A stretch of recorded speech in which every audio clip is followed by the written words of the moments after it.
Still, the faint clink of the silverware trembled in my hand as I overheard my son whisper that I was one signature away from losing everything. As the metal cooled against my palm, I steadied my breath, letting their greed echo louder than my pulse.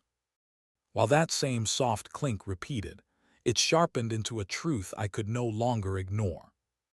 The same sound reminded me how many years I mistook silence for love. That's when I realized they weren't saving me, they were circling me.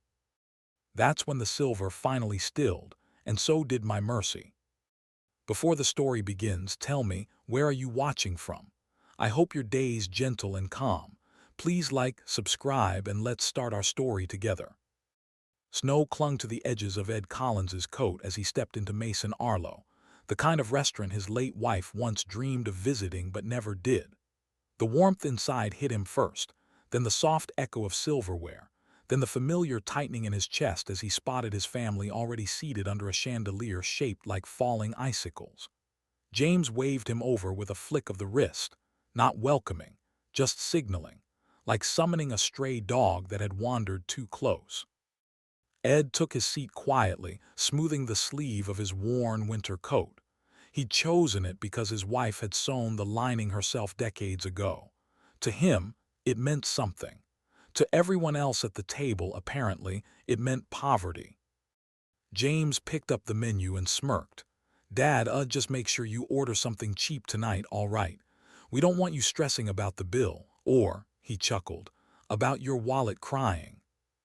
The laugh he gave after wasn't harmless. It was loud enough for nearby tables to look over. James wanted them to hear. To him, the joke wasn't about food. It was about status. His, not Ed's. Claire covered her mouth as if the joke embarrassed her but couldn't stop the grin pressing through her fingers. Her eyes drifted down to Ed's coat again, lingering, judging. "Dad, you really didn't bring your nicer jacket," she whispered, though it wasn't really a whisper. "This place is kind of upscale." Ed nodded without meeting her eyes. "This one's warm," he said softly. Melissa leaned toward James, her perfume sharp, her voice sharper. "Honestly," she murmured, "he shouldn't even be in a restaurant this expensive, not with his situation." She didn't bother lowering her voice for Ed's sake. Maybe she wanted him to hear. Ed swallowed the sting quietly. He had learned over the years that silence hurt less than frustration. Silence kept arguments from spreading like fire. Silence, he thought, protected what little dignity he still owned. But tonight, for the first time, silence felt like surrender. He lifted his water glass, his hand steady even as his heart tightened. He wondered, not for the first time, how his children had grown into people who saw him as a burden instead of a father. Maybe it happened slowly, the way rust took over a pipe. Small flakes at first, barely noticeable, until one day everything collapsed. Before he could sink deeper into that ache, a voice cut through the humiliation like warm sunlight breaking winter clouds. "Evening, boss." Ed's head lifted. Standing beside him was Leo, young, sharp-eyed, the kind of server who remembered every customer's name and every detail of their order. But tonight, Leo wasn't looking at him like a server. He was looking at him with respect, even gratitude. James blinked. "Boss," he repeated, confused, as if the word didn't belong anywhere near Ed. Leo smiled at Ed, genuine and unforced. "Nice to see you again. Same table preference you usually have?" he asked warmly before quickly catching himself. "Ah, well, since you're with family tonight, I'll just make sure everything's taken care of." Claire's posture stiffened. Melissa stared at Ed with narrow suspicion. "Wait," Melissa said, forcing a laugh. "Why would he call you that?" Ed simply reached again for his water, his face unreadable. The rim of the glass touched his lips, hiding the faint lift at the corner of his mouth, the closest thing to amusement he felt all evening. He gave no explanation. None was necessary. Leo nodded respectfully toward him before leaving to fetch menus. But something shifted in that brief moment. The air at the table, once casual in its cruelty, grew tight and brittle. James leaned back, studying his father with a new, unsettled curiosity. Claire exchanged a glance with Melissa, silently questioning what they had just witnessed. Ed didn't fill the silence. He didn't defend himself. He didn't comfort them with excuses. He simply sipped his water, letting them sit in the unease of not knowing who exactly they were humiliating. And for the first time that night, they seemed far less sure. The meal hadn't even begun, and already the cracks were showing.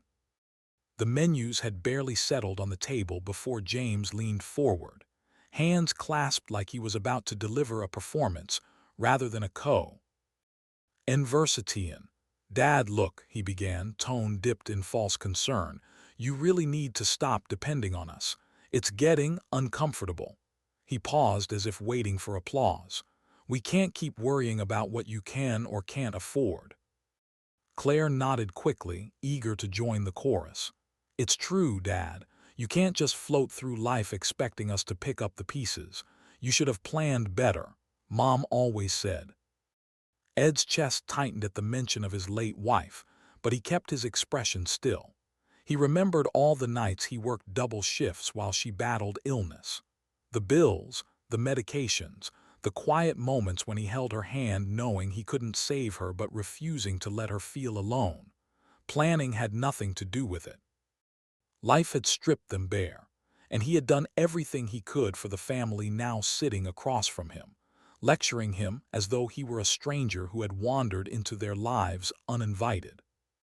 James let out a breath through his nose, sharpening his tone. Honestly, Dad, your poor planning is why you're struggling now. You can't blame us for your decisions. We're doing our best here. Ed folded his hands in his lap, letting the words wash over him.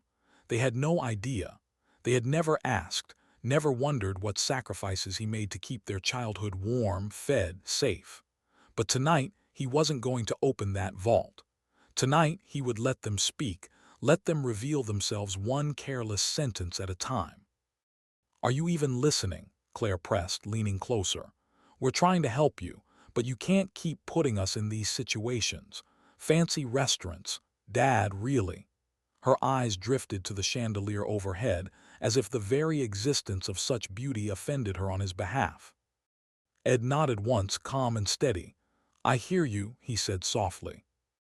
Melissa, who had been silent only because she was assessing the table like a battlefield, finally chimed in. It's not sustainable, Ed. You can't just drift financially and expect us to bail you out. You have to be realistic. The way she said his name, Ed, not Dad, carved a thin line across his heart. Before James could continue his sermon, Leo reappeared beside Ed with a quiet confidence. He leaned down, speaking low enough that only Ed could hear. I'll prepare your usual, he said, the tone warm, familiar, respectful, nothing like the voices across the table. The family froze again, eyes following Leo back toward the kitchen. James narrowed his gaze. What does he mean, your usual? Since when do you have a usual here? Ed offered no explanation. He simply lifted his napkin onto his lap and waited, the faintest hint of amusement flickering in his eyes. Claire wasn't satisfied, her voice sharpened with irritation. Dad, seriously, how did you even pay for dinner tonight? This place is not cheap. Ed turned to her, meeting her eyes with a softness that confused her more than any sharp response would have. He smiled, a small, knowing smile that offered no answers and invited no further questions. It only unsettled them. James exchanged a look with Melissa, suspicion stirring. Claire leaned back, crossing her arms, trying to decide if her father was being stubborn or simply hiding how desperate he really was. Ed looked around the table, really seeing them now, the impatience carved into James's jawline, the tightness around Claire's eyes, the judgment lingering in Melissa's posture. They weren't just uncomfortable with the idea of supporting him. They resented it. They believed he was a weight they would eventually be forced to carry. But the truth, he realized, was far simpler and far colder. They thought he was finished. They thought he was a man used up by life, by loss, by age. A man with nothing left.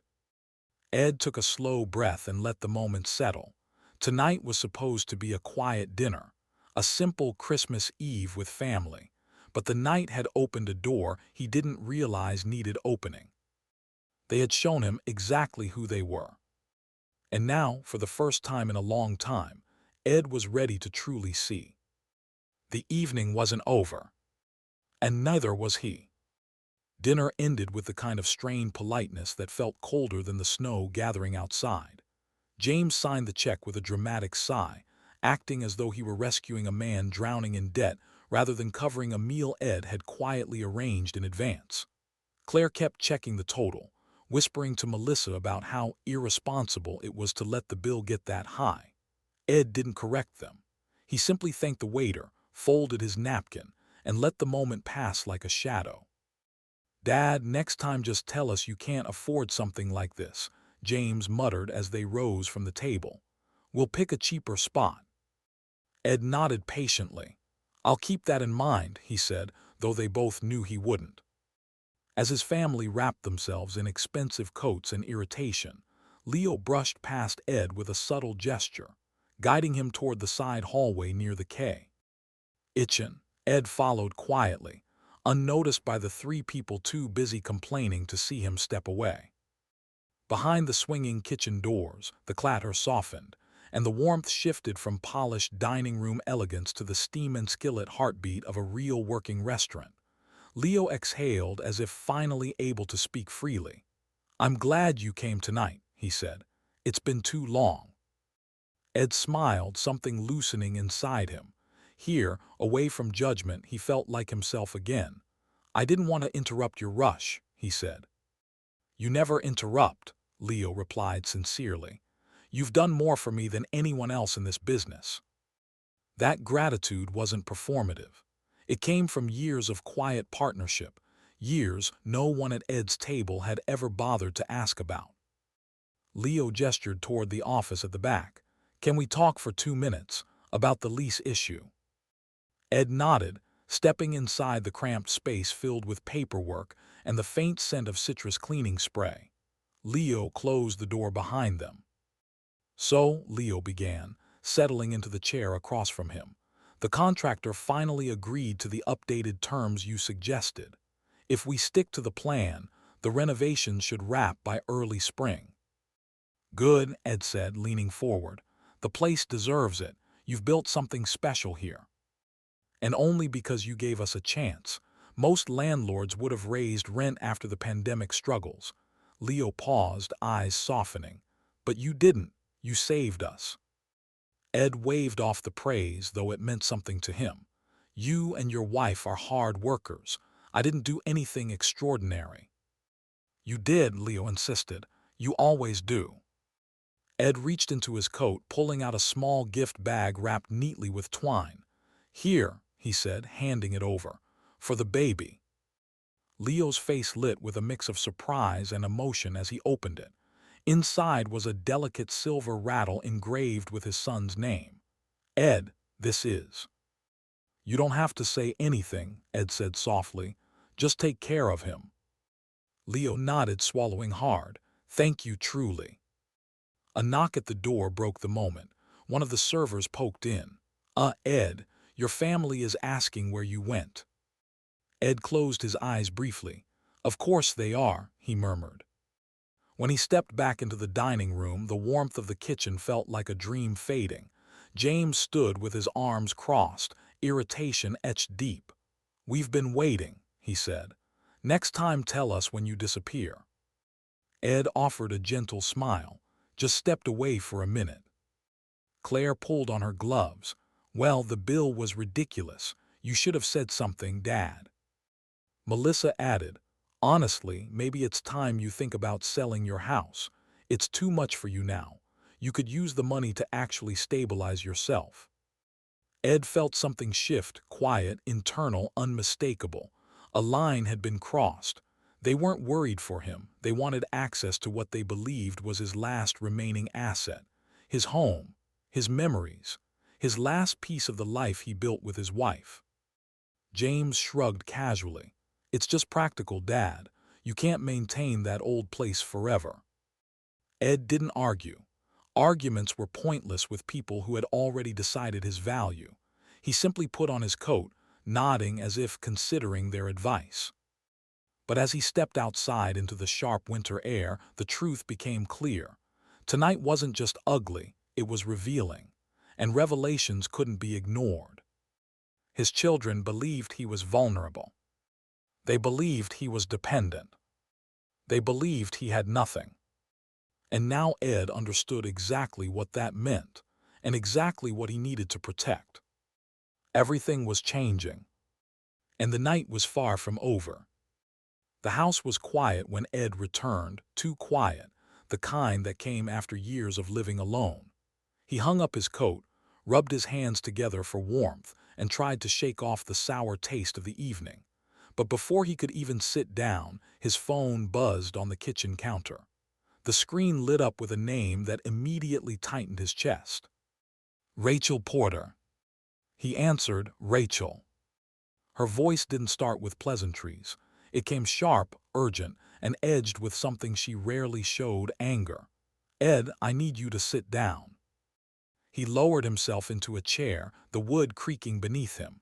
What's going on? There was a paper shuffle on her end, the sound of someone reviewing something they wished they hadn't seen. I got a notice from the probate court tonight. Your son, James, filed early paperwork challenging your competency. The words hit harder than he expected. Challenging my what? He filed a petition claiming you're mentally declining, that you forget things, that you're making unsafe financial decisions. Her voice softened for 1 second. Ed, he's trying to take legal control. Ed closed his eyes. The humiliation from dinner still burned, but this was different.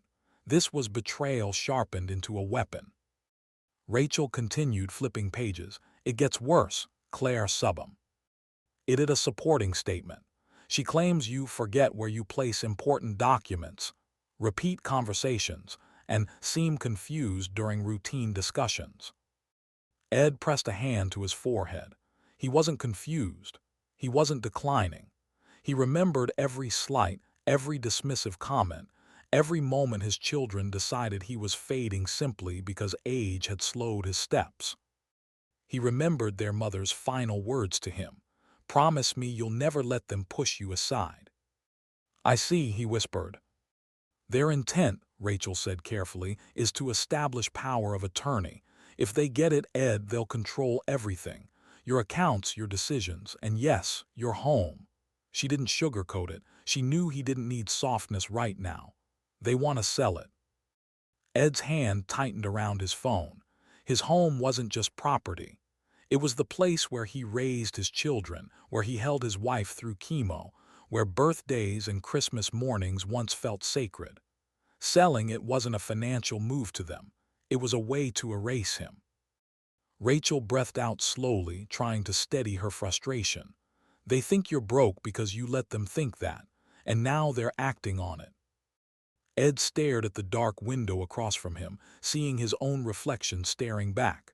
Tonight had shown him their contempt. Now he saw their intentions. It felt like the final puzzle piece locking into place. I never imagined they'd go this far, he said quietly. I did, Rachel replied. I've seen this before. When people smell weakness, real or imagined, they push. And your kids, Ed, they believe you're financially cornered. That's why they're doing this now. They think you won't fight. He let silence fill the line, but inside something shifted, something cold, something precise. A part of him that had been dormant since his wife died began to wake. Rachel, he said finally, what do we do next? For now, nothing. Her answer was immediate, intentional. We let them think they're winning. If they believe you're unaware or incapable of stopping them, they'll get sloppy, and we'll be ready. A slow breath escaped him. You want me to let them keep believing the lie? Yes, she said firmly. You've built layers of protection they know nothing about. They're walking into a storm they can't see. Let them. The thought settled over him like a heavy coat, unexpectedly warm. He had always avoided confrontation, choosing peace at his own expense. But tonight, He felt something he hadn't felt in years. Not anger, not sadness, intention. "I'll play along," Ed said softly, the decision anchoring itself in his voice. "If they think I'm slipping, let them. If they think I'm broke, let them. If they think they're in control," he paused, the first ember of strategy flickering to life. "Let them believe every bit of it." Rachel exhaled, relieved. "Good. Then we move carefully, and when the time comes, we'll show them exactly who they underestimated." Ed looked around his quiet kitchen, old cabinets, aging appliances, familiar walls. They thought they could take this from him. They thought he would hand over the last place his wife's memory still lived. But they were wrong.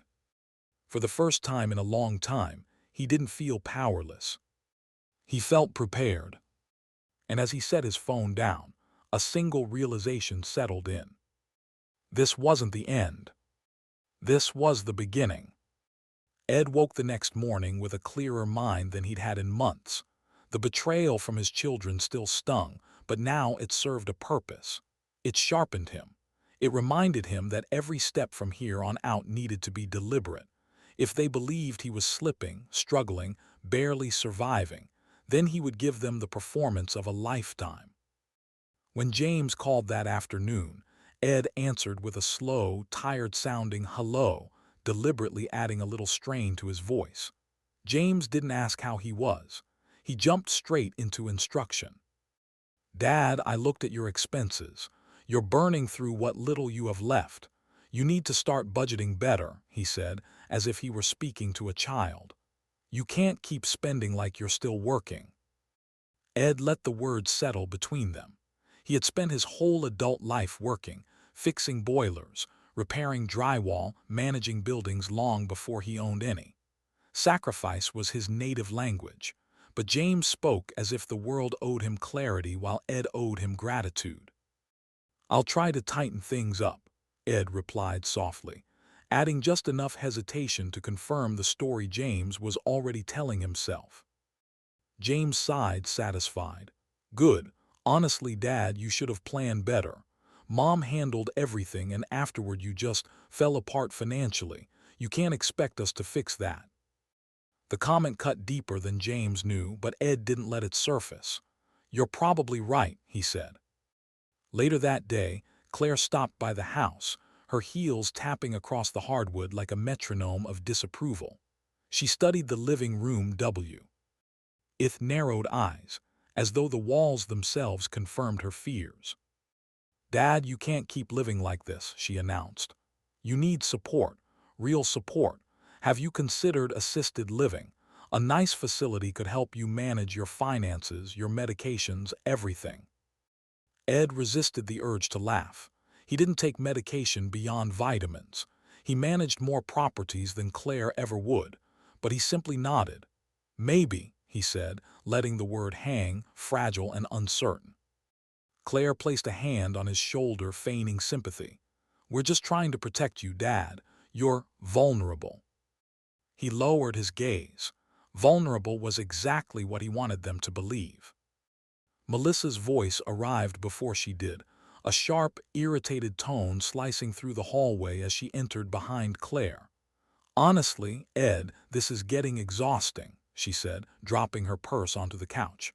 "James and I can't keep dragging dead weight. You need to cooperate." Dead weight. The phrase lingered in the air like smoke, from a fire he didn't start but fully intended to finish. Ed offered a small nod. "I'm sorry you feel that way." Melissa scoffed, missing the glimmer in his eyes, the spark of someone who was far from defeated. That evening, once the house fell back into its familiar silence, Ed slipped into his study and dialed Rachel. She answered on the first ring. "Ready?" she asked. "Yes," he said. Together, they went through every document, every deed, every account.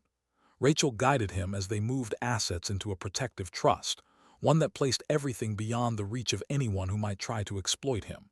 His properties, his savings, his shares, every piece of his quiet empire, locked safely away. His children believed he owned a decaying home and little else. They had no idea he was securing far more than they could imagine. "You're protected now," Rachel said. "Whatever they try next, they won't touch a cent." "Good," Ed replied. "Let them keep assuming." Over the next few days, he purchased thoughtful holiday gifts, nothing extravagant but meaningful. He paid for them from business accounts his children didn't know existed. The income from his tenants flowed steadily, unnoticed by those too focused on his coat, his house, his supposed decline. When James visited again, he seemed emboldened, confident that his father was drifting exactly where he needed him. He spoke slowly, each word dripping with condescension. "Dad, you really shouldn't be spending money on gifts. You can't afford to be careless." Ed simply smiled. "I'll manage." James smirked. "Sure. If you need help making financial decisions, Claire and I can step in. Temporarily, of course." Ed nodded again, quiet, agreeable, unthreatening. Inside, he felt none of that. He felt steady. He felt ready. And as James left the house satisfied, Ed closed the door gently behind him, knowing something James didn't. The trap wasn't laid for him. It was waiting for them.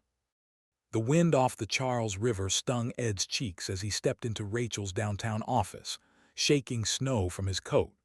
The lobby smelled faintly of pine from the holiday wreath on the reception desk, but his mind was elsewhere, on numbers, on signatures, on secrets carefully built over years. When Rachel opened her office door, her expression shifted from professional calm to something warmer. "Morning, Ed," she said. "You ready to go over the quarterly?" He nodded, settling into the leather chair opposite her desk. Through the window behind her, the city pulsed with winter traffic, a world moving fast, a world his kids assumed he no longer understood, if only they knew. Rachel clicked open a folder thick with paperwork. "Let's start with the rentals." The 6-unit building on Hawthorne brought in strong numbers. Maintenance costs were lower than projected. Ed nodded, remembering repainting the hallways himself that summer, saving the tenants money and keeping the place respectable. "Good tenants," he said quietly. "They take care of the place." "Because you take care of them," Rachel replied. She moved to the next section.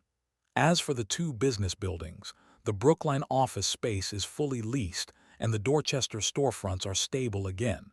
The bakery expanded its hours. The barber shop renewed for 5 more years. A small warmth filled Ed's chest. His properties weren't just investments, they were livelihoods. Families worked in those buildings. People depended on them. And all of it, every mortgage, every contract, every improvement, flowed quietly through a single LLC his children couldn't begin to imagine existed. Rachel tapped the file. "Your LLC is clean, protected, invisible to anyone who doesn't know what they're looking for, and they're not looking in the right places." Ed allowed himself a breath. "Good." "These assets are secure," she said firmly. "Even if James or Claire digs deeper, they'll find nothing tied to your name." The reassurance steadied him, though he didn't show it.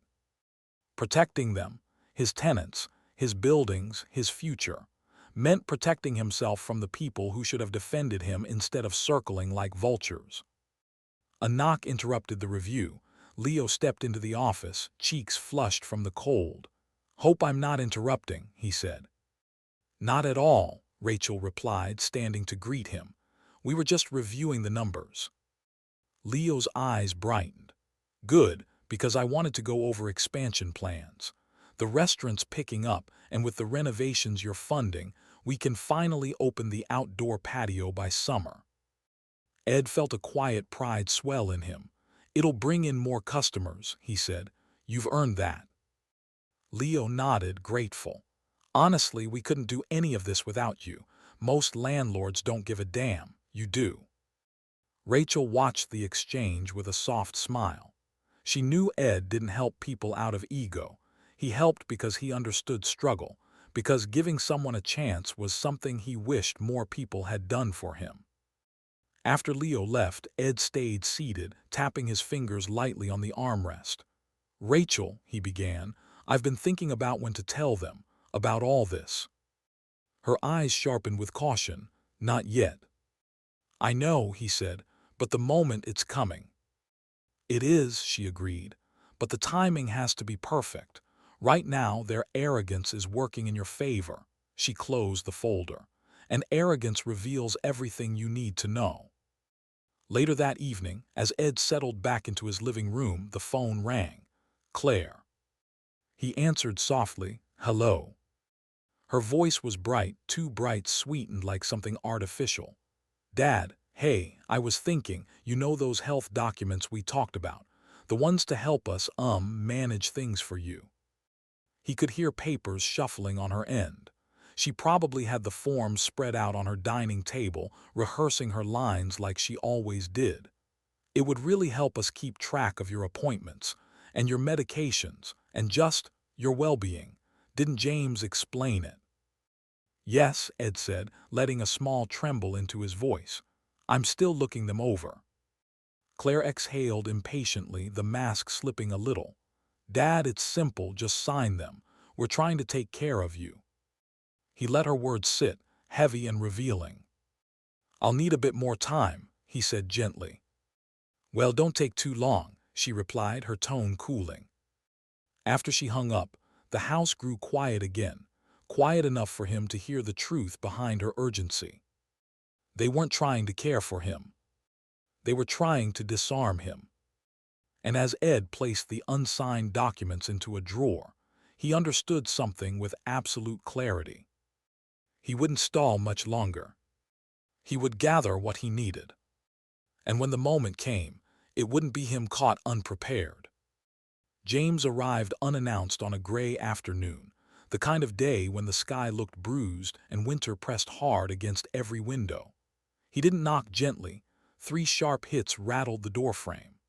Ed opened it to find his son standing on the porch with a stiff smile and a thick folder clutched in his hands like a prized weapon. "Dad, we need to talk," James said, brushing past him into the living room before being invited. "This is important." Ed closed the door and followed slowly, letting his steps drag a little, letting his shoulders sag, letting the performance settle into every movement. James sat down and placed the folder on the coffee table with a deliberate thud. "These are the documents you need to sign. Power of attorney. It's just to make things easier for everyone." Ed blinked at the folder as if trying to read through fog. "Power of what now?" James let out an exaggerated sigh. "Dad, come on. We've talked about this. You're forgetting things again. It's not a big deal. It just lets us handle things for you." Ed's gaze drifted away, letting his confusion appear unsteady, scattered. "I don't know if I understand," he murmured. James leaned forward, sensing victory. "It's simple. You sign, we help manage your finances and decisions. You won't have to worry about anything anymore." A moment later, Melissa stepped into the living room from the hallway. Ed hadn't even heard her come in. She crossed her arms, her purse still dangling from her shoulder, expression sharp enough to cut glass. "This is ridiculous," she snapped. "He's declining, James. Just sign it, Ed. Stop making this harder." Ed looked between them, letting silence stretch thin. "I think maybe I should look at it later." "That's what you said the last time," Melissa shot back. "You can't keep delaying. You're not capable of managing things yourself." Ed lowered himself into the chair beside the coffee table and gently pushed the folder away, not opening it. "I'll look tomorrow." James's patience frayed. "Dad, enough. We're trying to help you. This is for your own good." Ed kept his face soft, bewildered, harmless. "Tomorrow," he repeated. The refusal hung in the air like frost. Melissa grabbed her coat with a huff. "If he ends up losing the house because of stubbornness, that's on him." James shot her a warning glance, but the comment had already landed. Ed tucked it away, letting it settle beside every other careless word they'd spoken lately. After they left, the silence felt heavier than usual. He didn't touch the folder. He didn't need to. He already knew exactly what was inside, and exactly what they hoped to take from him. He waited until evening to call Rachel. When she answered, her tone was alert. "Did they show up today?" "Yes," Ed said. "With papers, they want power of attorney." Rachel sighed, not surprised, only disappointed. "They also filed supporting claims at probate. I reviewed the documents." She paused, letting her next words land. "They filed them incorrectly. It wasn't a mistake, it was deception." Ed closed his eyes. "Explain." "They listed medical symptoms you've never had. They exaggerated incidents that never took place. Those filings weren't sloppy, they were strategic. They're building a narrative that you're cognitively impaired." He let the words hit him. Not for the shock, they no longer shocked him, but for the clarity they sharpened. "They want everything," he whispered. Rachel didn't sugarcoat it. "Yes, and they're counting on you to fold, to be confused, to accept their version of your life." He nodded slowly. "And the house?" Rachel hesitated before answering. "Claire made comments in her filing. She suggested you no longer maintain the property safely, that you'd be better off in assisted living, and that the home could be liquidated to support your care." "Old junk home." The phrase echoed, sour and jagged. That house held memories they had forgotten, but he never would. His wife painting the kitchen yellow, the kids marking their heights on the pantry doorway, Christmas mornings when laughter filled every corner, and now they wanted to sell it as if it were a burden, not a legacy. "Rachel," he said softly, "how much time do we have?" "Not much," she replied, "but enough. The next phase starts now. I need you to stay calm, stay quiet, keep playing the role, let them keep slipping." Ed rose from his chair and looked around his living room.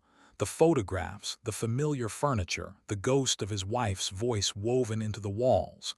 They thought he was weak. They thought he was drifting. They thought he was theirs to manage. But they had forgotten who he was when cornered. "All right," he said, "let's begin the next phase." And the calm in his voice was not confusion. It was preparation. The call came early, just as the winter light barely cracked through Ed's curtains. His phone buzzed on the nightstand, and when he saw Rachel's name, tension spread through his chest. She wouldn't call this early unless something was wrong, deeply, dangerously wrong. He answered, "Rachel, what has happened?" Her breath came fast, controlled but tight, the voice of someone holding back fury. "Ed, listen to me carefully. We have a new problem." Ed sat up in bed. "Tell me." "I pulled your property reports again this morning," she said. "And there was an alert, a lien inquiry submitted 2 days ago. Someone tried to leverage your house for a private loan." The room chilled. "A loan using my house?" "Yes," she confirmed. "A hard money lender, high interest, short term, the kind people use when they're desperate." Ed closed his eyes. There was only one person in his life desperate enough to use his home like a pawn. "James," he whispered. Rachel didn't hesitate. "Yes, I traced the inquiry back to him." The betrayal landed heavier than any insult, any condescending tone, any whisper about his supposed decline. Using his home, his wife's home, as collateral without his knowledge wasn't just greedy. It was predatory. "He assumed," Rachel continued, "that the incompetency petition would move quickly. He was betting the court would grant him control soon, giving him access to the property before any liquidator could deny it." A slow burn formed in Ed's chest, not a flash of anger, something steadier, more cutting. "He was planning ahead," Ed murmured, "for a version of my life where I can't fight back." Rachel wasn't finished. "And there's more." Papers shuffled. Claire sent an email to the lender as a supporting statement. Ed swallowed. "What did she say?" Rachel read the line directly, her voice tight with disgust. "She described you as a declining financial liability who cannot maintain his own residence or manage daily decisions." Ed's breath caught, not because he believed it, but because his daughter had put those words in writing, words designed to erase the man he was and replace him with someone helpless, disposable. That's how they see me, Ed whispered. No, Rachel corrected gently. That's how they need you to be for their plan to work. Her tone hardened. But they're not going to get away with this. He rubbed a hand over his face, grounding himself. What do we do? I already did it, she said. I froze the property access. No liens, no loans, no transfers, nothing without your direct approval, verified in person. I left a paper trail that shows any attempt to access the house was unauthorized. They can't touch it now. Ed exhaled shakily, relief mixing with something colder. Thank you. You're protected, she said. But Ed, you need to understand what this means. Your kids aren't just circling, they're attacking. He nodded slowly, staring across the room at the framed photo of his wife smiling in front of the house they built together. I understand, he said, more clearly than ever. After the call ended, Ed dressed warmly and stepped outside. The air was crisp, and the walk to his car felt longer than usual, as if the world demanded he slow down and feel every step of this turning point. He drove to his house, not the structure but the memory that lived inside it. The moment he unlocked the door, warmth washed over him. The scent of old pine floors, the worn marks in the hallway from little shoes running through, the kitchen where his wife laughed while kneading dough, the bedroom where she whispered promises he still honored. He walked through each room slowly, touching the furniture, the walls, the photos, not to mourn but to reclaim. His children saw this home as an asset, a number on a spreadsheet, something to liquidate. But this house had a heartbeat, and now they had tried to steal it. He sat in the living room, letting the quiet settle around him like armor. Their betrayal no longer felt abstract. It wasn't vague greed. It was a calculated attack. A violation. A line crossed. Rachel's words echoed back to him.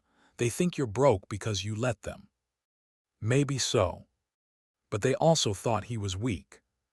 That part would cost them. As evening shadows stretched across the floor, Ed rose, feeling the weight of a new truth settling into him. Not heavy, but solid. This wasn't about protecting assets anymore. This wasn't about avoiding conflict. This was personal. And for the first time in a long time, Ed didn't just feel ready. He felt dangerous.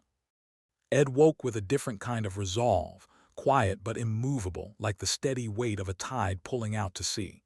His children wanted control, but control came from knowledge, and now it was his turn to gather it, not through confrontation, through observation, through patience, through letting them expose themselves with the same ease they'd shown on Christmas Eve. He started with James. The door swung open fast when Ed knocked, as if James had been waiting for him. "Dad," he said, overly cheerful, "didn't expect you this early." "I just wanted to see how you were doing," Ed replied, folding his hands, playing the role he'd carefully crafted. "And I wanted to ask if you think I should make some changes around my house." James perked up instantly. "Well, yeah," he said. "There's a lot you're not keeping up with, but don't worry, you won't have to deal with it forever. Once things get sorted, the house, well, it won't be your responsibility." Ed tilted his head, feigning confusion. "Not my responsibility." James hesitated, just enough to reveal guilt. "I mean, if we move you somewhere better suited, the house won't be something you'll need to manage. It's for your own good, Dad." Ed nodded gently, hiding the cold flicker that ran through him. "I see." He asked small, harmless questions, questions that let James ramble, exaggerate, and stumble over half-truths. James didn't even realize Ed was memorizing every word, every slip, every intention revealed without force. When Ed left, he smiled warmly at his son. James mistook it for trust. Next was Claire. She wore her polished smile like armor, but it cracked quickly when Ed asked, "Do you think I've been forgetting things? You mentioned it before." "Oh, Dad," she sighed dramatically, guiding him to the couch. "You repeat stories sometimes, And you misplace things, it happens. But that's why we're here to help. Her voice thinned. You are reviewing those documents, right? Ed nodded slowly, eyes softening in a way that made her relax. I will, I promise. Feeling secure, Claire continued. We just want what's best for you. And the house, Dad, you have to admit it's old, it's too much. Once we sell it, we'll have funds for long-term care. Ed asked gently. Claire froze for half a second too long. I mean for you, funds for your care. Ed lowered his eyes, letting that sink in as if he were overwhelmed, not calculating. I appreciate that, he murmured. The relief on her face said everything. Then came Melissa. He found her alone, sorting laundry in the basement as if irritation fueled her. She didn't hide her annoyance. Ed, you need to stop popping by. We're slammed, and James is stressed enough with all your issues.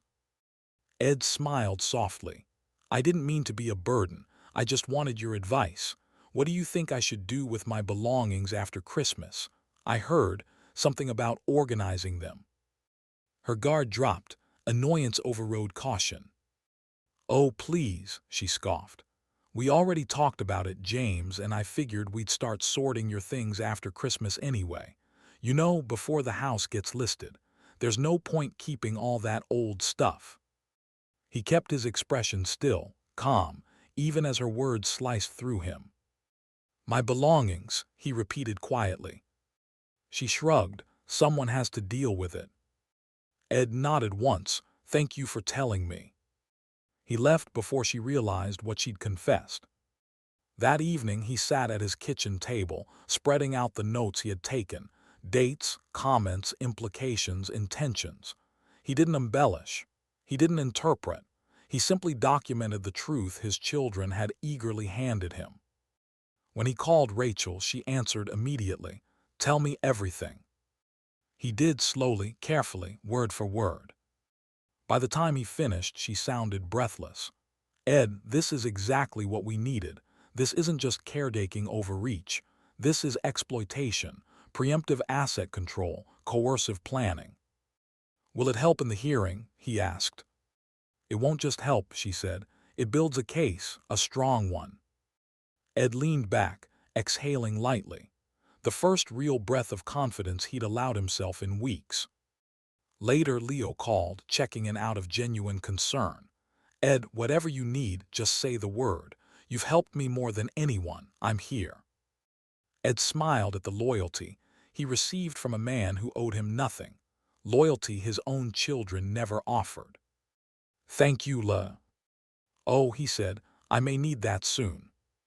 When he hung up, the house felt different, not empty, not heavy. Ready. The competency hearing was coming, and Ed Collins would not be walking into it unarmed.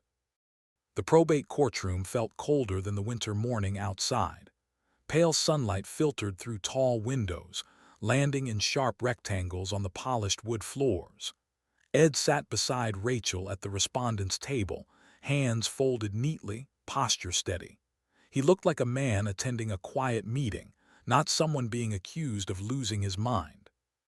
Across the aisle, James sat upright with a confidence so inflated it nearly filled the courtroom. Claire sat beside him, chin lifted, legs crossed tightly, her posture that of someone preparing to deliver a performance she had rehearsed for weeks. Judge Harper Knox entered, his dark robe sweeping behind him like a shadow. A man known for patience but not indulgence. He adjusted his glasses, looked over the case file, then at the two tables. This is the matter of potential guardianship over Edward Collins, he announced. The petitioners may begin. James rose immediately, trying to appear composed, but excitement leaked through his gestures. Your Honor, thank you. My father has been in decline for months. He forgets conversations, misplaces important documents, and, frankly, can no longer maintain his home or manage his finances.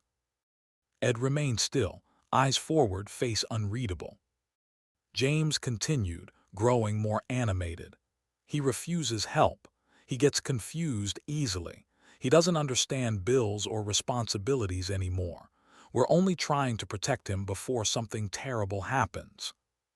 Rachel didn't move. She simply observed, letting James talk himself deeper into his crafted narrative. Judge Knox nodded slowly. "And you have evidence of this decline?" "Yes," James said, lifting a folder triumphantly. "Statements, including one from my sister." Claire rose gracefully, placing a supportive hand on her brother's arm before stepping forward. "Your Honor, I love my father, but he repeats stories constantly. He loses track of appointments. He struggles with everyday tasks. He shouldn't be living alone." Her voice quivered just enough to appear emotional, but the judge's expression didn't shift. He simply flipped through the folder before him. Rachel leaned slightly toward Ed. "Stay calm," she whispered. "We're exactly where we want to be." Ed nodded, his heartbeat steady. After James and Claire finished, the judge looked to the defense table. "Mr. Collins, would you like to speak?" Ed shook his head gently. "My attorney will speak for me." Rachel rose, smoothing her jacket with slow precision. "Your Honor, the petitioners have made several claims today, claims that sound concerning if they were true." James stiffened. Rachel placed 3 sealed envelopes on the table before the judge. Exhibit A, a comprehensive cognitive evaluation conducted by Dr. Hilson, state certified, court approved. Exhibit B, a neurological assessment confirming full orientation, memory retention, and executive function. Exhibit C, a functional independence assessment showing Mr. Collins performs all daily tasks without assistance. Judge Knox opened the first envelope. As he read, his eyebrows lifted, not dramatically, but enough for James to shift uncomfortably in his seat. Rachel continued, her voice now firmer. "Your Honor, these evaluations were completed last week. Not months ago, not years ago, last week. Mr. Collins has no cognitive impairment, no decline, no symptoms of dementia, confusion, or incompetence." Claire's jaw tightened. Rachel stepped forward. "Furthermore, we have concerns that the petitioners filed statements containing exaggerations and inaccuracies." The judge turned to James. "Mr. Collins, your statement indicates your father is unable to manage daily decisions, yet this assessment states he is functioning at a high level for his age. Can you explain the discrepancy?" James cleared his throat, his earlier confidence evaporating. "Well, tests don't show everything. We see him daily, we know." Claire cut in, voice strained. "Sometimes he hides it, he doesn't want us to worry." Judge Knox raised a hand. "Let him finish." James swallowed. "Dad acts confused all the time, he forgets." "What exactly has he forgotten?" Judge Knox asked. James hesitated too long. Claire jumped in again. "Appointments, conversations, details about." Rachel interjected politely. "We request specific examples, Your Honor." Judge Knox nodded. "Yes, provide one concrete instance." Silence. James's lips parted, but no words came. Claire looked at him desperately, silently urging him to speak. His face reddened. Finally, James muttered, He forgets things, that's all." Judge Knox leaned back, studying him with a cool, assessing gaze. "Generalities are not evidence." The atmosphere shifted, subtle but unmistakable. The judge sensed something beneath the surface, something not yet spoken. He closed the evaluation. Packet, given the conflicting statements and lack of specific evidence from the petitioners, I will not make a determination today. We will reconvene after further review. James's eyes widened. "But Your Honor." The judge cut him off. "This court does not rush decisions that may strip an adult of their rights, especially when inconsistencies appear to exist." He struck the gavel lightly. "Hearing continued. Court is adjourned." Rachel exhaled slowly. Ed remained serene. But across the aisle, James's frustration boiled over, his mask cracking for the first time. The judge had seen it. He sensed something. And this delay, this pause, meant the next move would be Ed's. Christmas morning arrived with the kind of quiet that felt staged, like the air itself was waiting for something to go wrong. Ed stepped into James and Claire's living room, the tree glowing softly beneath ornaments that shimmered like glass promises. But the warmth stopped there. His family's smiles were tight, thin, the kind worn by people who wanted credit for civility. "Dad, you made it," Claire said, her tone syrupy but cool underneath. She gestured toward a chair pushed slightly away from the others, not excluded but not truly included either. Ed sat down without comment. James clapped his hands, rubbing them together with performative excitement. "All right, let's do gifts," he said. "We wanted to get you something useful this year, Dad." Melissa passed him a small plastic bag from a discount store. Inside was a pair of thin gloves, cheap, the kind that frayed after a week. "So you don't lose the ones you always misplace," she added with a laugh. Claire handed him a flimsy notepad set. "For writing reminders," she said, as if speaking to a child. "We know it helps you keep track of things." James grinned as he handed over a third package, a budgeting book titled Managing Money After Retirement, a beginner's guide. "Figured this might help you get organized," he said, winking at Melissa, who stifled a chuckle. Ed thanked them quietly, his voice steady even as humiliation pressed behind his ribs. They didn't give him gifts, they gave him warnings, wrapped in paper and patronizing smiles. James leaned back, stretching his legs comfortably. "Once everything settles legally, Dad, we can make some smart moves with your property. Sell the house, reinvest the funds.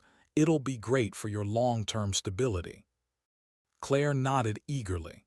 "And honestly, once you're somewhere more structured, you won't have to deal with maintenance or bills. It'll be better for everyone." Melissa chimed in. "We're already researching facilities." They said all of this casually, almost cheerfully, as if they were discussing vacation plans, not dismantling his life. Ed listened without flinching. He had learned that silence was not surrender, it was strategy. When the room settled, he cleared his throat and reached into his bag. "I got each of you something as well," he said softly. He handed James a framed childhood photo, one of him and his mother baking cookies, flour on their noses, laughter frozen in time. James glanced at it for a half-second. "Oh, nice," he said, setting it aside without really looking. Claire's gift was a vintage scarf in her favorite shade of navy, one Ed had found months earlier when he noticed her admiring a similar one. She barely unfolded it before replying, "Thanks, Dad," placing it atop a pile of wrapping paper. For Melissa, he'd chosen a hand-carved wooden jewelry box, small but beautiful, something meaningful. She opened it, nodded briskly and muttered, "Cute," before returning to her phone. To them, his thoughtfulness carried no weight. But he wasn't giving gifts for gratitude. He was giving gifts to remember who he was. The doorbell rang just as the conversation was fading into shallow chatter. James frowned. "Who's that? We're not expecting anyone." Claire opened the door and Leo stepped inside, brushing snow from his jacket. "Sorry to interrupt," he said warmly. "Ed just wanted to drop off the pie the kitchen made for you, on the house." He handed Ed the box with genuine warmth. Then to Ed, he added with a friendly nod, "Anything else you need, boss, just let me know." The room froze. James blinked, "Boss." Melissa's eyes narrowed. Claire exhaled sharply, "Why does he keep calling you that?" Ed simply shrugged, offering nothing. Leo caught the tension instantly, but kept his professionalism intact, wishing everyone a Merry Christmas before heading back outside into the snow. Once the door closed, James muttered, "Honestly, Dad, you really shouldn't pretend you're something you're not. It's embarrassing." Ed didn't argue, he didn't defend. He let their assumptions breathe. A vibration buzzed in his pocket. A message from Rachel appeared. "The nursing home investors want to meet you this week. Call me." Ed slipped the phone away. Claire noticed. "Investors? she said with concern laced in excitement. "Dad, are you finally considering assisted living? Because that's great, really great." James added, "Yeah, that'll simplify everything. We can finally move forward with the house." Ed nodded vaguely. "We'll see." His children exchanged hopeful glances, not realizing the truth. The investors weren't meeting him about moving into a facility. They were meeting him because he owned part of one. As the fire crackled and his children chatted about their plans for his future, Ed looked around the room, his expression serene. Let them talk. Let them assume. Let them dig. They were burying themselves, and they didn't even know it yet. Snow powdered the sidewalks of downtown as Ed stepped out of the cold and into the quiet lobby of the real estate office. The receptionist recognized him immediately. He'd been here 3 times in the past month, each visit more confidential than the last. She offered a polite smile. "Morning, Mr. Collins. Ms. Porter and the sellers are waiting for you." Ed nodded, brushing frost from his coat. His heart thudded, not from fear, but from the weight of what today meant. He wasn't signing a lease or adjusting a contract. He was buying an entire commercial block. The block that housed Leo's restaurant. The block his children laughed about him even entering. The block that would soon become the cornerstone of his independence, proof of everything he'd quietly built, while they assumed he was crumbling. Rachel stood as he entered the conference room, her binder open, documents neatly arranged. "Ed," she said warmly, "we're ready when you are." On the other side of the table sat the 2 sellers, older business partners looking to retire and relocate south. They had no idea of the personal war quietly surrounding this deal. To them, Ed was a private, soft-spoken investor handling business like any other professional. Rachel slid the main contract toward him. "This," she said, tapping the page, "finalizes the acquisition of the entire block, the restaurant, 2 retail spaces, the office loft, and the corner cafe. All titles will be transferred into your LLC." Ed adjusted his glasses, steady despite the enormity of the moment. His children thought he couldn't manage a household bill. Today he was acquiring a multi-million-dollar property cluster. He picked up the pen, hesitated only long enough to feel the significance settle into his bones, and signed. One stroke. One signature. One quiet transformation no one but Rachel, and soon Leo, would understand. The sellers shook his hand enthusiastically. "Congratulations, Mr. Collins. It's been a pleasure." Ed thanked them, then watched as they left the room, the door clicking softly behind them. The quiet that followed felt almost ceremonial. Rachel leaned back, studying him with pride. "You did it," she said. "This makes your financial standing undeniable, untouchable." Ed exhaled slowly. "It's strange," he murmured. "They think I can't manage my own life meanwhile." "Meanwhile," Rachel finished, "you just purchased a commercial block most investors twice your age wouldn't dare touch." He shook his head slightly, a small smile forming. "We keep this quiet," he said, "until after the hearing. I want them fully committed to their story before the truth comes out." Rachel nodded.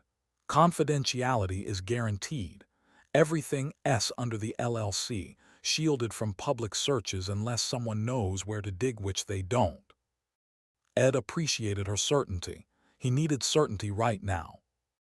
Later that afternoon, he walked to the restaurant, letting the cold air clear his mind. When he stepped inside, Leo looked up from the counter. The lunch rush had ended. The place smelled of simmering broth and freshly baked bread. "Ed," Leo called, wiping his hands on his apron. "Did everything go okay? Rachel said today was the big day." Ed motioned for him to sit. They took a small table near the window, the winter light spilling in like a soft spotlight. "It's done," Ed said.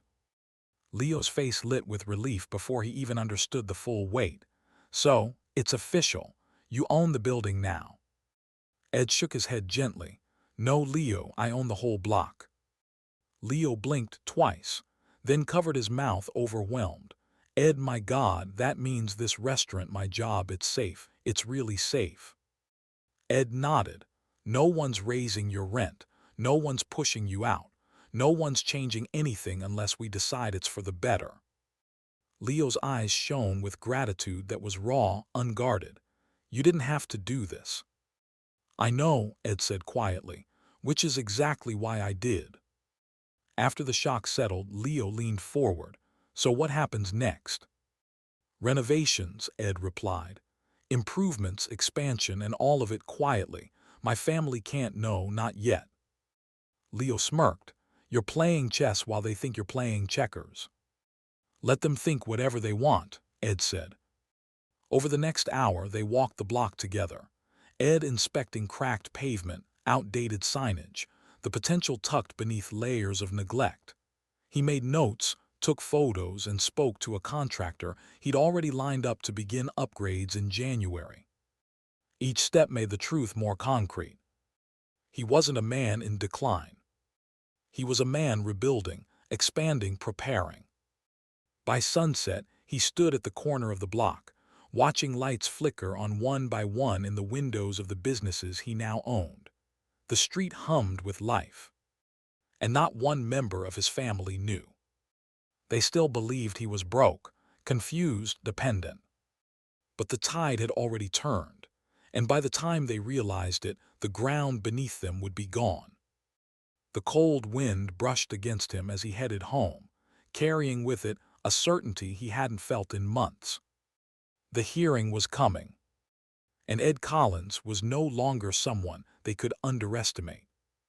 The first sign that something had shifted came from James, not through words but through silence.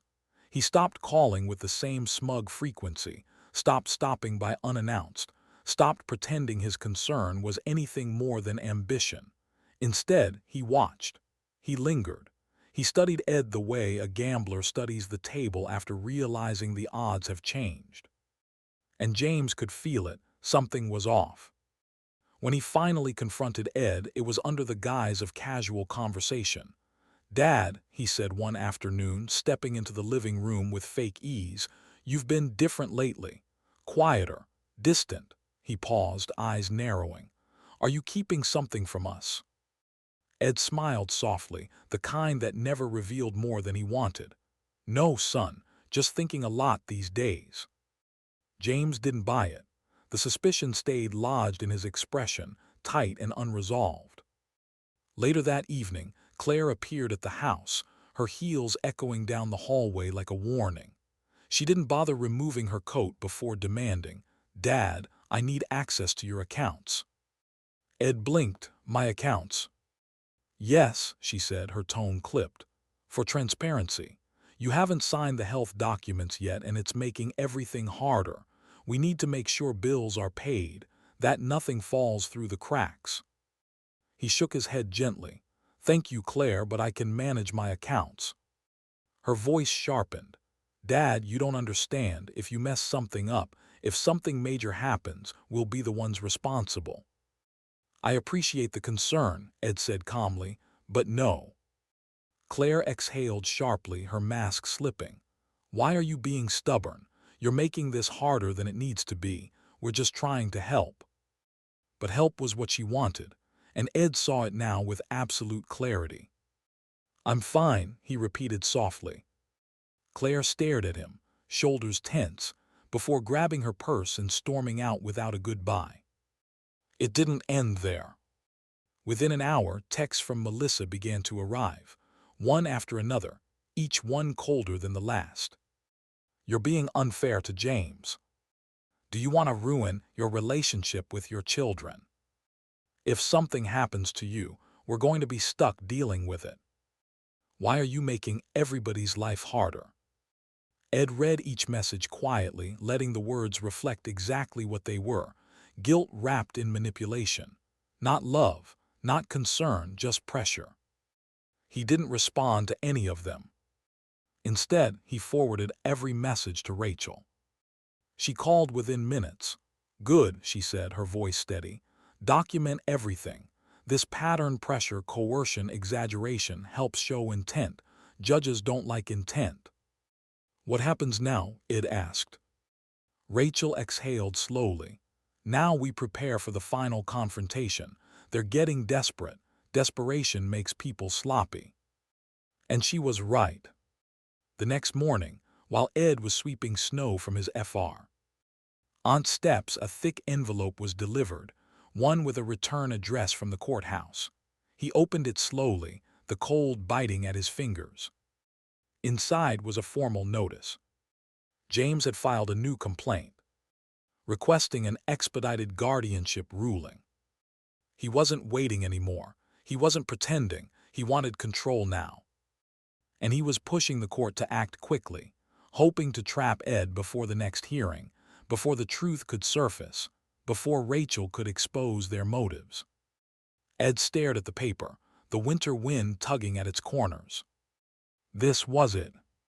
The masks they wore so carefully, the concern, the gentleness, the false compassion were cracking open. Their impatience spilled through the fractures. Their entitlement showed in the ink and signatures. Later, Ed sat with Rachel in her office, the complaint spread across her desk. She skimmed it, jaw tightening. They're trying to rush the ruling before we can file new evidence. But can they? Ed asked quietly. Not without overcoming a legal wall, she said. But they're hoping the judge won't notice what they're doing. He will, Ed murmured. Rachel nodded. He's already suspicious, and this, she tapped the complaint, this is desperation, we'll use it. Outside her window, snow drifted in slow spirals, softening the edges of the streets below. Inside, everything felt sharper, more focused, more deliberate. Ed inhaled. It's almost time, isn't it? Yes, Rachel said. The turning point is coming, but you need to stay quiet a little longer. Let them push harder. Let them overreach. Ed nodded, his silence now the most powerful tool he possessed. He stood, adjusting his coat, preparing himself not for a battle of anger, but a battle of truth. Because now everything was in motion. And the next step would be public. Irreversible. Final. As he walked out of the office, the cracked masks of his children still fresh in his mind, Ed Collins understood one thing with absolute certainty. The endgame had begun.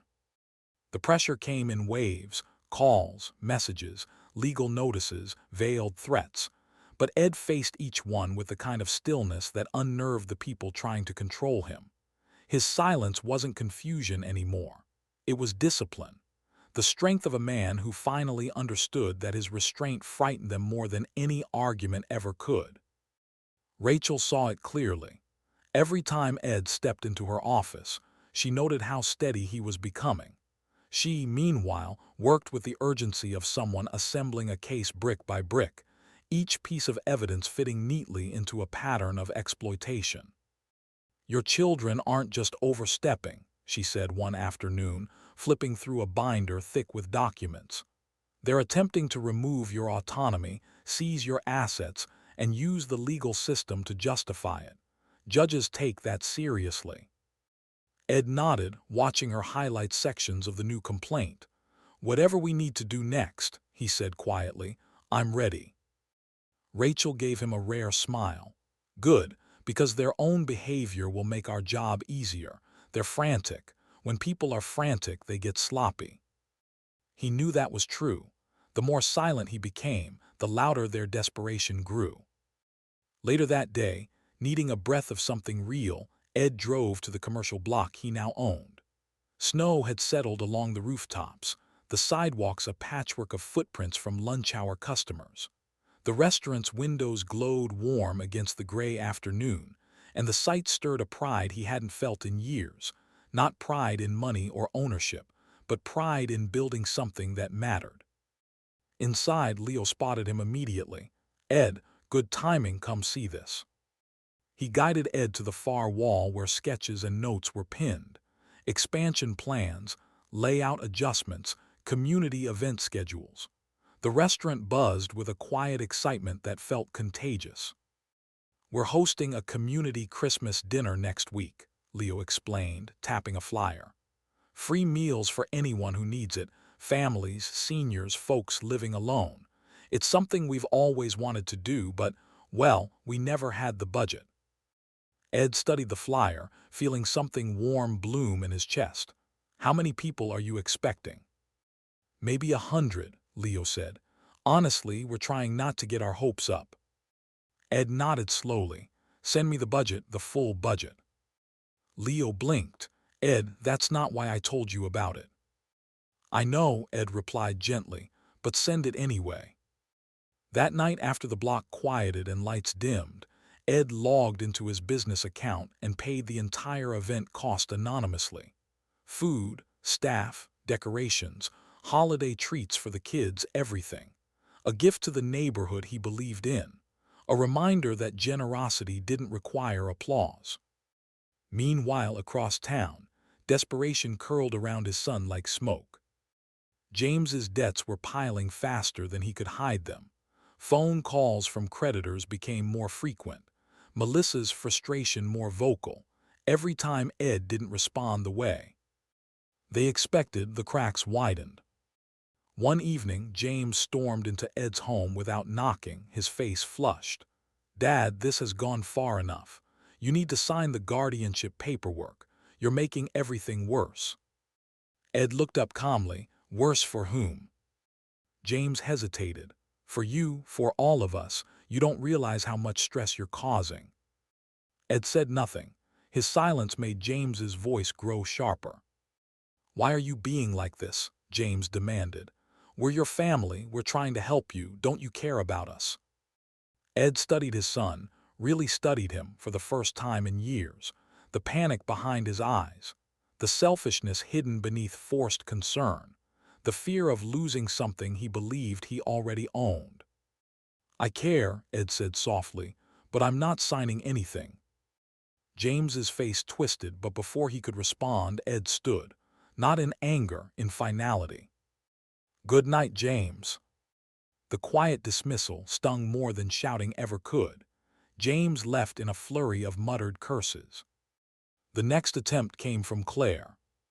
She called late, her voice trembling with faux vulnerability. Dad, I just wanted to say I've been worried, really worried. I don't want us to fight. I miss you. Ed listened carefully, recognizing the pattern, the tone engineered to soften him just enough for the real ask. I just think, she continued, that if you gave us access to your accounts, things would calm down. We could take care of everything and you wouldn't have to deal with any of this stress. There it was. The hook. Ed exhaled quietly. No, Claire, I'm managing just fine. Her sweetness evaporated instantly. Fine, she snapped. Destroy your life if you want, but don't expect us to clean it up. She hung up before he could reply. He stared at the quiet phone, a strange peace settling in him. Their masks were gone now, stripped clean by pressure and greed, and Rachel was documenting every moment. The final confrontation was coming, and Ed Collins would be walking into it with truth, evidence, and the strength he'd found in his silence. James showed up at Ed's house before the sun had fully risen, pounding on the door with the frantic rhythm of someone who'd run out of time. Ed opened it slowly, already knowing the storm waiting on the other side. Dad, James snapped, pushing past him without waiting for permission, we're done playing games. His jacket was half-zipped, his hair uncombed, details that revealed the panic he was trying to hide. He dropped a thick stack of papers onto the kitchen table. You're signing the guardianship forms today, right now. Ed looked at the papers, then at his son. He didn't sit, didn't reach, didn't show fear. No, he said quietly. The single syllable hung in the air like a stone, dropped into icy water. James's face reddened. Dad, stop acting like you understand what's best for you. You need us to help you before you hurt yourself financially, or worse. Ed remained still. James shoved the documents closer, the pages sliding across the table. Sign the papers. Ed's voice didn't rise. No. Before James could explode, Claire entered through the back door, carrying a fury she didn't bother masking. "I swear, Dad, you are unbelievable," she said, tossing her purse onto a chair. "We've been trying to keep your life together while you fall apart, and you can't do one simple thing to make this easier." Ed turned toward her calmly. "My life isn't falling apart." Claire laughed, sharp, humorless. "Please, without Mom, you've been useless. She handled everything. You wouldn't survive a week if we didn't step in." The insult landed with a cruel precision, but Ed didn't react. He'd learned that their cruelty was loudest when their fear was deepest. Melissa followed them inside, muttering under her breath. "We wouldn't even be in this mess if he actually took responsibility for himself. James is drowning in stress because of him. We're all drowning because he refuses to cooperate." James pointed at Ed, jabbing the air. "You hear that? You're ruining this family. Sign the papers." Ed straightened slightly, the quiet authority of a man drawing his final boundary. "I said no," he repeated. Silence fell again, but this time it vibrated with rage. Claire crossed her arms. "Fine. If you want to ruin everything for us, your children, then go ahead. But don't expect us to be there when things fall apart." Melissa stepped forward, her voice venomous. "You're selfish, Ed. You've always been selfish. And now we're paying the price." Ed looked at each of them, letting their words settle, not in his heart, but in his memory. These were the sentences that would define the end of something. Not the end of a relationship, they destroyed that themselves, but the end of their illusion of control. Without another word, Ed walked past them. "Where are you going?" James demanded. Ed didn't answer. He went to his bedroom, took a small overnight bag from the closet and began packing.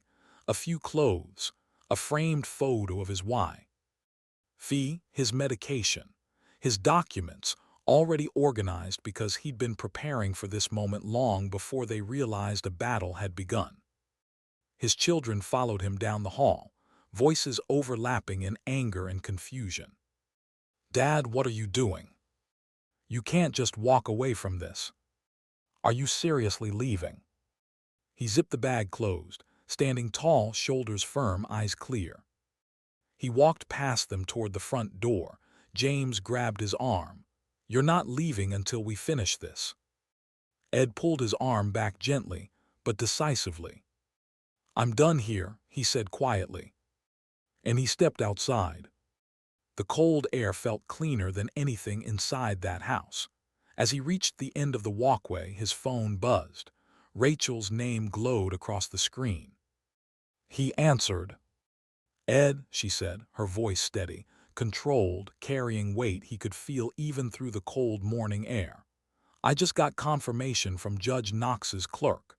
The final hearing is officially set." Ed closed his eyes, exhaling deeply. "When?" "Tomorrow," Rachel said. "And Ed, tomorrow changes everything." He opened his eyes, looking back at the house where his children still argued inside, unaware that the ground beneath their plans was about to vanish. "Good," Ed said softly. "I'm ready." He turned away from the house, not fleeing, not defeated, but stepping fully into the moment he'd been preparing for since Christmas Eve. Tomorrow everything would shift, and the truth would finally speak louder than their lies. The courtroom felt different this time, not colder, clearer, the kind of clarity that comes right before a storm breaks. Ed walked beside Rachel, steady and silent, his overnight bag still in his car, his mind sharper than it had been in years. Today wasn't about defense. It was about truth. James and Claire were already seated at the petitioner's table. Their expressions were stiff, uneasy, as if they sensed the shift even if they couldn't name it. Melissa sat behind them, tense, scrolling through her phone with nervous fingers. Judge Knox entered, his presence commanding the room instantly. He took his seat, reviewed the notes before him, and looked up. "We are reconvened to determine whether guardianship of Mr. Edward Collins is necessary," he said. His gaze swept across the room, settling briefly on Ed. "Mr. Collins, before I proceed, Do you wish to make a statement? For the first time in any hearing, Ed stood. Slowly, intentionally. He didn't speak. Instead, he turned to Rachel and handed her a folder, thick, sealed, heavy with the truths his children believed would never surface. Rachel accepted it with a quiet nod, then stepped forward. "Your Honor," she began, her voice crisp with purpose, "what this folder contains directly contradicts every claim made by the petitioners. We ask the court to review this as Exhibit D." Judge Knox motioned for her to continue. Rachel opened the folder and extracted several documents. "Over the last decade," she said, "Mr. Collins has owned multiple commercial properties under a legally filed LLC, 6 rental units, 2 office buildings, and most recently, an entire commercial block on Winslow Avenue finalized just days ago." A ripple spread through the courtroom. James's head snapped toward Ed. Claire's breath caught audibly. Rachel placed the property deeds on the judge's bench. "These documents confirm ownership and demonstrate Mr. Collins's ongoing ability to make sophisticated financial decisions." Judge Knox lifted one of the deeds, examining signatures, dates. His brow raised subtly but unmistakably. Rachel continued, her momentum building. "The petitioners claim Mr. Collins cannot manage his finances, that he is confused, that he repeats himself, that he forgets. Yet this acquisition alone required meticulous coordination, negotiation, and strategic planning." James stood abruptly. "Your Honor, my father is hiding things. That doesn't prove he's competent, it proves he's reckless. He didn't tell us." Judge Knox held up a hand. "Sit down, Mr. Collins." James obeyed, trembling. Rachel wasn't finished. "Your Honor, to support these facts, we have a witness." The courtroom door opened, and Leo stepped in, nervous but resolute. He wore his restaurant apron still dusted with flour, evidence he had come straight from work. Rachel gestured to him. "This is Mr. Leo Alvarez, a longtime tenant of Mr. Collins." Leo swallowed, then spoke. "Your Honor, Ed, Mr. Collins has been my landlord for years. He helped us keep the restaurant open when we were struggling, managed repairs, reviewed our lease personally, and he just bought the whole block to protect businesses like mine." James pinched the bridge of his nose, face flushing red. Leo continued, voice steadier now. "He's not confused, he's not declining, he's sharp, thoughtful. He's the kind of man who remembers everyone's name and every detail of every agreement. He saved my family's livelihood." Judge Knox leaned forward, hands clasped. He studied Ed with a new weight. "Mr. Collins, is this accurate?" Ed met the judge's gaze directly. "Yes, Your Honor." The simplicity, the certainty, no tremor, no hesitation, carried more power than any long speech could have. Rachel stepped back, her case complete. "Your Honor, the petitioners have attempted to paint Mr. Collins as incompetent, but the evidence shows the opposite. He is not vulnerable. He is being targeted." Silence filled the room. Judge Knox exhaled, closing the folder decisively. "The court finds no grounds, none whatsoever, to grant guardianship. The petition is denied." James collapsed into his chair, head in his hands. Claire stared ahead, stunned, tears gathering but unspilled. Melissa's jaw clenched as her future plans dissolved in real time. Judge Knox continued, his tone cool and edged. "Furthermore, I am ordering a review of the petitioner's filings for potential misrepresentation and financial coercion." Rachel's eyes flicked toward Ed. Victory without gloating, justice without cruelty. Ed turned, looking at his children. Their shock, their anger, their unraveling. It wasn't triumph he felt. It was closure. He picked up his coat, stepped toward the aisle, and said only one thing. "Order something cheap." He paused, meeting James's eyes. "I bought the block that paid for your dinner." The courtroom hung on his words, and the consequences waiting in their echo. The courtroom victory echoed far beyond the polished floors and wooden benches. It rippled outward, into homes, into inboxes, into the fragile egos of the people who had underestimated Ed Collins. The aftershock didn't roar. It whispered. It settled like dust in corners where truth could no longer be ignored. Melissa was the first to react. For days after the ruling, she didn't call, didn't text, didn't appear uninvited at Ed's doorstep. She withdrew, not out of regret but out of shame thinly disguised as avoidance. The neighbors said they saw her leaving the house in sunglasses even on cloudy days, head down, moving quickly. Shame has a way of bending posture, of quieting loud voices, and Melissa, who had been so bold, so sharp, now moved like someone hoping not to be recognized. Claire, meanwhile, went silent in a different way. Not out of guilt, out of humiliation. She canceled brunches, ignored messages, and avoided passing by Ed Street entirely. She built a bubble around herself, one where her father wasn't the man who destroyed her plans, but simply someone she was giving space.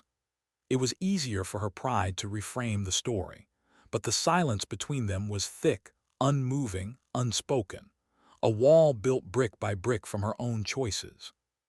James, however, didn't have the luxury of silence. The notices began arriving 3 days after the hearing, thick envelopes marked with state seals, certified letters requiring signatures, each one outlining the same thing. Investigation pending for fraudulent guardianship attempts.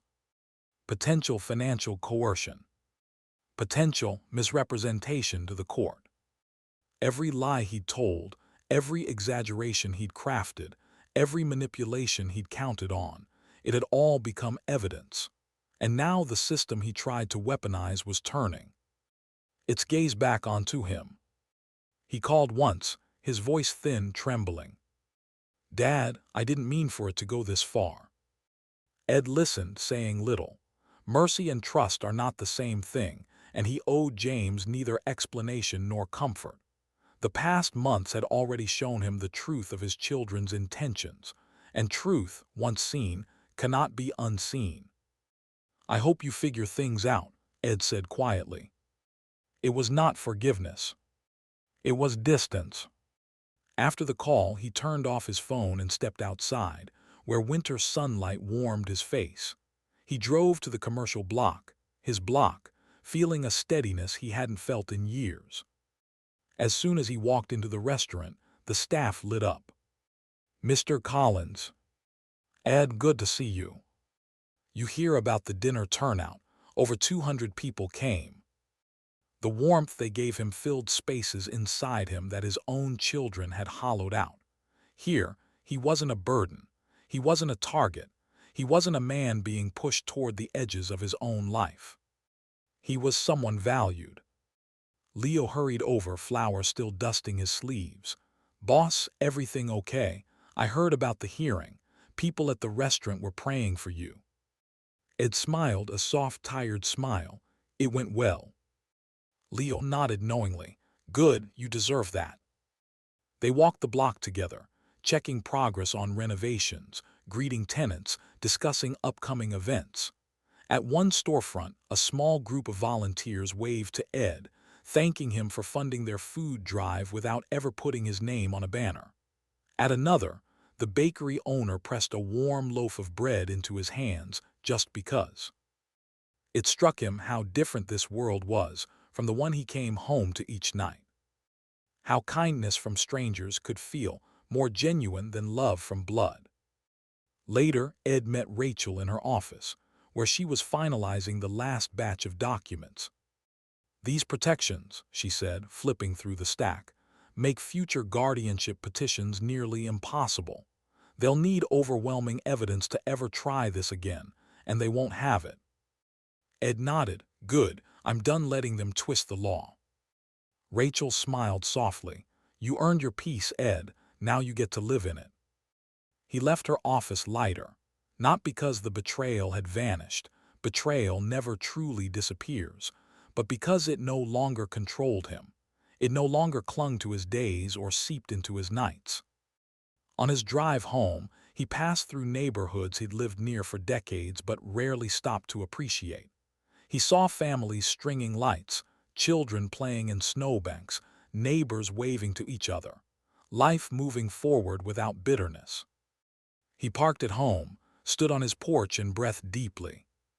The house felt different now, not a battleground, not a target, not something to defend. It was his again, his past, his memories, his anchor.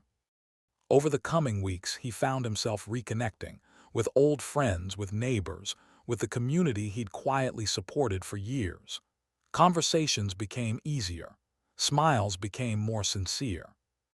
Peace arrived slowly, like snow melting into spring. But it arrived. And for the first time since Christmas Eve, Ed Collins felt something he feared he'd lost forever. His life was finally becoming his own again. The first snow of Christmas week drifted softly over Winslow Avenue as Ed stepped out of his truck, the streetlights glowing against flakes that looked like falling sparks. The commercial block hummed with life, warm windows, laughter spilling from doorways, the sound of clattering dishes echoing from Leo's restaurant. Tonight wasn't a business night or a formal event. Tonight was his night. A Christmas he wasn't invited to, but one he chose to create. Inside the restaurant, the warmth hit him immediately. Tables were filled with families, seniors, single parents and neighbors who'd come because the flyers said, "Free Christmas dinner, all welcome." The air smelled of roasted herbs, fresh bread, and cinnamon. Volunteers moved between tables handing out plates piled high with food. And at the center of it all, Leo stood directing traffic like a maestro conducting a holiday symphony. When Leo spotted Ed near the entrance, his face brightened with something close to awe. "Ed, you made it." He rushed over, wiping his hands on his apron. "Come on, everyone's been asking if you'd show." People turned, customers, staff, tenants, and smiled at him with genuine warmth. Not forced, not performative, real. A far cry from the Christmas tables he'd sat at for years. Leo guided Ed to a spot near the front, then climbed onto a small wooden stool someone had pushed forward. He tapped his glass with a spoon, and the room quieted into an expectant hush. "Everyone," Leo announced, "before we eat, before we laugh, before we celebrate, there's someone here who deserves our thanks tonight." Ed stiffened slightly, not used to attention that wasn't patronizing or dismissive. Leo continued, "This dinner is free not because we're generous, though we try to be, but because one man believed this community deserved it, because he believes people matter, because he believes in second chances and quiet kindness." A murmur spread through the room. "Ed Collins," Leo said, voice warm and strong, "you didn't just save this restaurant, you saved this block, and you saved me and my family. Thank you for giving us a future." The room erupted into applause, heavy, heartfelt, filling the restaurant from floor to ceiling. Staff clapped, tenants clapped, strangers clapped. Even children joined in, not fully understanding but sensing the sincerity in the air. Ed's throat tightened. He hadn't expected this. Not tonight, maybe not ever. Leo hopped down, then signaled to the kitchen staff. Two chefs emerged holding a small wooden plaque, carved with care and polished to shine. "To Ed Collins, a quiet pillar of this community. Thank you for seeing us." Ed traced a finger across the lettering, the words hitting somewhere deep and long neglected. He wasn't invisible here. He wasn't a liability. He wasn't an aging burden to manage or hide. He was seen. Leo placed a hand on Ed's shoulder. "We mean it, boss, all of us." The applause slowly faded into warm chatter as volunteers resumed serving dinner, but the moment lingered with Ed like a steady glow beneath his ribs. He took a seat at a long table, surrounded by unfamiliar faces that felt more welcoming than his own children had in years. Conversations flowed easily, stories from neighbors, gratitude from struggling parents, laughter from teens helping carry trays. Every word felt like a small stitch repairing something torn inside him. As he lifted a forkful of food, Rachel slid into the seat beside him. "You look different," she said softly. "Different how?" "Lighter," she replied, "freer, like someone who owns his life again." He smiled. "Maybe I do." Rachel nudged him gently. "Because you fought for it." He didn't reply, but he didn't need to. She was right, and tonight proved it. After dinner, Ed stepped outside to get some air. The snow had thickened, settling on rooftops and softening the street. Children ran past him with candy canes. Volunteers carried leftover meals to hand out along the block. The sound of music drifted out of the restaurant door. Rachel joined him again, handing him an envelope. "These are the forms for the fund you wanted to set up, to help local families through winter. It's ready whenever you want to finalize it." Ed opened the envelope, scanning the details: grants, heating assistance, food stipends.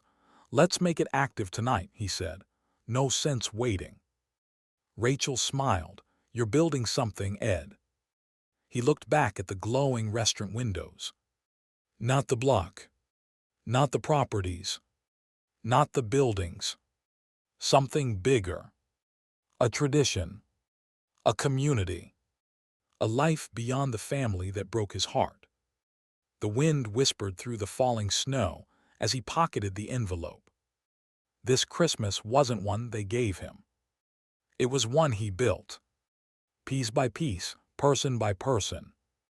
Until the world felt warm again. Ed woke early before the sun had slipped over the rooftops, the house wrapped in a thin winter hush. For the first time in years, his heartbeat wasn't heavy. It wasn't tight. It was steady. Calm. Today was not about confrontation or protection. Today was about release. He sat at the dining table with a pen and thick stationery, paper chosen carefully because the message he needed to write was final. Not angry, not vengeful, just honest. He wrote 3 letters. One for James. One for Claire. One for Melissa. Not to blame them, though blame would have been easy. Not to shame them, though shame already lived in their silence. He wrote to explain the single truth that had taken him months to understand. He could not carry the weight of their expectations, manipulations, and entitlement any longer. Each letter was simple, direct, clear. He told them he was cutting all financial ties, permanently. He told them he wished them well. He told them there would be no more loans, no more help, no inheritance beyond what the law required. He told them they needed to build their own lives now. And he told them something they never expected. He forgave them. But forgiveness didn't mean returning. It meant letting go. When he finished, he sealed each envelope carefully, smoothing the edges before placing them in the mailbox. As he closed the metal lid, a lightness settled over him, like a door he'd kept open for too long had finally been allowed to close. Across town, Claire found her letter tucked beneath a stack of bills on her kitchen counter. She opened it absently, then froze. As she reached the sentence about financial ties being severed, her breath hitched. She sat down hard on a stool, the letter trembling in her hands. Tears slipped down her cheeks, silent and unexpected. She wasn't crying out of loss. She still had her home, her job, her money. She cried because this was the first time she realized he had pushed too far, that some things don't bend, they break, and sometimes the breaking is quiet. She wiped her face quickly, refusing to let anyone see, but the truth sank deep. She had lost her father long before he ever let her go. James reacted differently. He showed up on Ed's porch 2 hours later, pacing before he even knocked. When Ed answered the door, James shoved the letter forward. "Dad, come on, this isn't fair," he blurted. "I know we messed up okay, but cutting us off completely, you can't just erase us." Ed looked at him gently. "I'm not erasing you, son, I'm stepping back." James ran a hand through his hair, frustrated. "I can apologize. Just tell me what you want me to say." Ed shook his head softly. "I don't want words, James. I want peace, and we can't have that together right now." James's shoulders sagged. He looked smaller somehow, deflated by the truth. "So that's it." "For now," Ed said, "but I hope you take this chance to grow, for you, not for me." James swallowed, eyes glistening, then nodded and walked away without another word. Ed closed the door quietly. No triumph, no regret, just clarity. He had chosen distance, not revenge. And that choice in itself felt like healing. Later that afternoon, he walked the commercial block with Leo, inspecting the nearly finished renovations. Scaffolding lined the storefronts, windows gleamed with new trim, and workers moved with the energy of a project coming to life. "Boss," Leo said proudly, "take a look." Ed stepped back onto the sidewalk, taking in the full block: the restaurant, the corner cafe, the refurbished offices. The place looked nothing like the tired street it had been 6 months ago. It looked alive. "You did good," Leo said, clapping him on the shoulder. Ed smiled. "We did good." As they continued down the block, tenants waved from doorways, thanking him for improvements he never bragged about. For the first time, Ed felt rooted not in obligation, but in purpose. That evening, he met Rachel at her office to sign the last few documents securing his estate protections. When they finished, she leaned back in her chair. "You know," she said, "you could travel, see something beyond Boston for once. You've earned that." Ed chuckled softly. "Travel, huh? Where would I even go?" "Anywhere," Rachel replied, "because now you're free, truly free." Ed stepped out into the crisp winter air after their meeting, looking down the quiet street, the world dusted in soft white. Free. The word didn't feel abstract anymore. It felt lived. Present. His. He breathed deeply, letting the cold settle into him, clean, sharp, alive. For the first time in years, the weight on his shoulders was gone. And the life ahead of him suddenly felt wide open. Snow drifted gently over Winslow Avenue as Ed stepped onto the sidewalk, the air crisp enough to sting but soft enough to feel alive. His block, his glowed with new life. Fresh paint, polished windows, restored brickwork, warm lights shining from every storefront. A place reborn, a place he had quietly nurtured into something sturdy and safe. He walked slowly, hands in his pockets, letting the evening wash over him. Staff from the cafe waved as he passed, one calling, "Merry Christmas, Mr. Collins."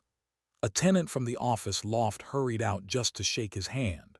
A pair of teenagers, part of the bakery's weekend crew, nodded at him with a respect that felt sincere, not forced. Every greeting warmed him more than the coat on his back. He thought of the Christmas Eve that had started it all, sitting in an expensive restaurant with his own family treating him like a burden, mocking him for the one thing he'd never been: weak. He'd spent decades believing silence kept peace. But silence, he learned, only protected the wrong people. Yet here on this quiet winter street, silence felt different. It felt earned, clean, free. When he reached the restaurant, Leo stepped outside at the perfect moment, holding the door open with one hand and a covered plate in the other. His cheeks were red from the heat of the kitchen, the smell of rosemary and roasted vegetables following him into the cold. "There he is," Leo said, grinning wide. "You weren't getting away without eating." He handed Ed the plate with a small bow. "Dinner made by the staff for the real boss." Ed chuckled softly, taking the warm dish into his hands. "You didn't have to do this." "We did," Leo replied firmly. "Because none of this," he gestured to the bustling restaurant behind him, "exists without you." Inside, the tables were full, families talking, couples laughing, kids coloring on paper placemats. Not a single person knew the private war Ed had fought just to stand here as himself, unburdened. And even if they had, it wouldn't matter. Tonight wasn't about battles. It was about what came after. Leo walked him to a small table near the window. the same seat Ed had taken on that humiliating Christmas Eve. But tonight, the memory didn't sting. It glimmered like an old scar, painful once but proof of survival now. "You okay?" Leo asked gently. Ed nodded, "Better than I've been in a long time."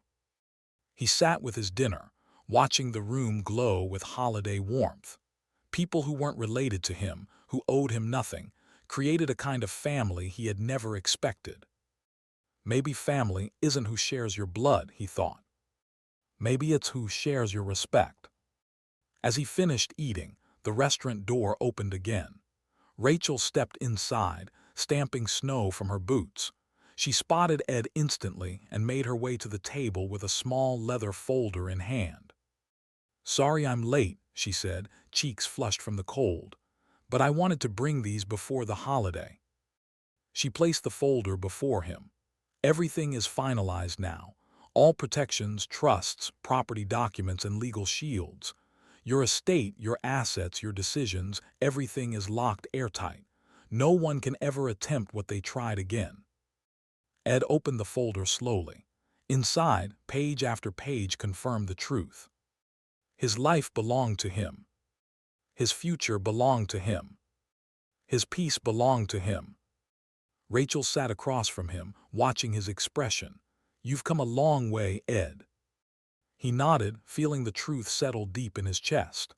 "I didn't think, at my age, I'd get to start over."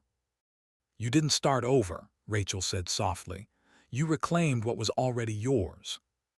He closed the folder, gratitude warming him more than the meal. "Thank you," he said quietly, "for everything." "You did the hard part," she replied. After she left, Ed stood and walked outside again. Snow fell thicker now, catching in his hair, softening the street into something dreamlike. The glow from shop windows lit the sidewalk in warm gold.